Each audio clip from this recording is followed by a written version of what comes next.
A história da Igreja cristã primitiva abrange o período desde a morte de Jesus Cristo, aproximadamente no ano 30 d.C., até o Concílio de Nicéia em 325 d.C. Esse período é crucial para o desenvolvimento do cristianismo. Origens no judaísmo. A Igreja cristã primitiva surgiu no contexto do judaísmo do Segundo Templo, em Jerusalém. Os primeiros seguidores de Jesus eram judeus que acreditavam que ele era o Messias, prometido nas escrituras hebraicas. Esses primeiros cristãos, conhecidos como nazarenos, os seguidores do caminho, continuavam a observar as práticas judaicas, incluindo a adoração no templo e o respeito pelas leis mosaicas. Após a crucificação e ressurreição de Jesus, a igreja cristã primitiva se expandiu rapidamente em Jerusalém.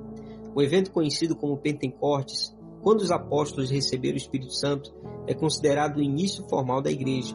Esse evento, conforme registrado em Atos dos Apóstolos, marcou o início da pregação do Evangelho fora da comunidade judaica. Paulo de Tarso, um fariseu que inicialmente perseguiu os cristãos, teve uma conversão dramática e se tornou um dos maiores missionários da igreja primitiva. Paulo viajou extensivamente pelo Império Romano, fundando igrejas em cidades como Corinto, Éfeso e Roma. Ele argumentou que a fé em Jesus era suficiente para a salvação e que os gentios não judeus não precisavam seguir todas as leis judaicas, uma questão que causou controvérsia significativa na igreja primitiva. Concílio de Jerusalém por volta de 49-50 d.C.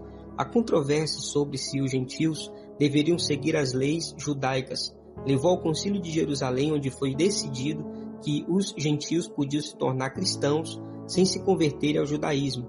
Esse concílio foi um marco importante, pois abriu as portas para a expansão do cristianismo além do contexto judaico, tornando-se uma religião global. Nos primeiros séculos, os cristãos enfrentaram perseguições periódicas por parte das autoridades romanas. Os cristãos eram vistos com suspeita porque recusavam-se a adorar os deuses romanos e o imperador, práticas consideradas essenciais para a estabilidade do império.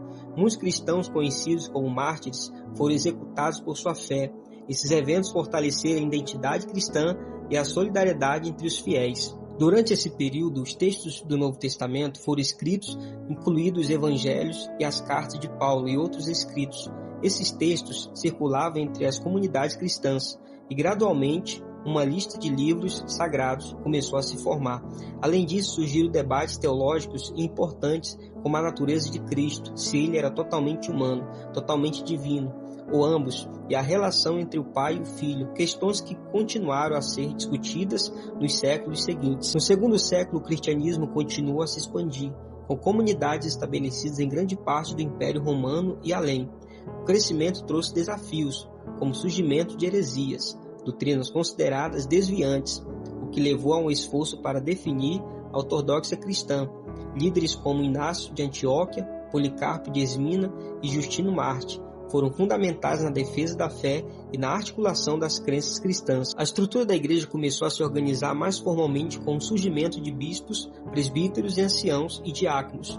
Os bispos, em particular, começaram a desempenhar um papel central na liderança das comunidades cristãs, atuando como guardiões da doutrina e da prática litúrgica. O ponto de virada para o cristianismo veio no início do século IV, com a conversão do imperador Constantino ao cristianismo. Em 313 d.C., ele emitiu o Edito de Milão, que legalizou o cristianismo e pôs fim às perseguições. Em 325 d.C., Constantino convocou o Concílio de Nicéia para resolver disputas doutrinárias, particularmente sobre a natureza de Cristo e sua relação com Deus Pai. O concílio resultou na formulação do Credo Niceno, que se tornou um dos pilares da ortodoxia cristã. A igreja cristã primitiva foi marcada por um crescimento rápido, perseguições intensas, desenvolvimento teológico e consolidação institucional. Ela lançou as bases para a igreja cristã moderna, definindo muitas das crenças e práticas que ainda são seguidas hoje. O cristianismo, que começou sendo visto como uma pequena seita dentro do judaísmo, tornou-se uma religião global, influenciando profundamente a história e a cultura do mundo ocidental e além.